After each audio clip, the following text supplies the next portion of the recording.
একজনের মা, দুইজনের মা, ভাবিদেরকে বলছি, আপনারা ফেসবুক এবং ইনস্টাগ্রামে সিঙ্গেল স্ট্যাটাস লাগিয়ে নিজেকে সিঙ্গেল প্রমাণিত করার চেষ্টা করবেন না, কারণ এতে যুব প্রজন্ম ধ্বংসর রাস্তায় চলিয়া যাইতেছে। উদাহরণস্বরূপে আমরা দুইজন বিশ্বস্ত কেঁচা খায়া দুইজনে এখন অ্যানাউন্সে বের হয়েছি।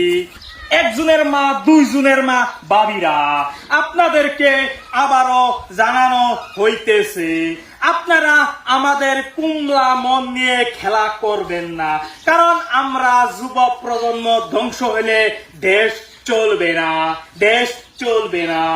আর আমি 3 বছর প্রেমে আসক্ত থাকা অবস্থায় এরকম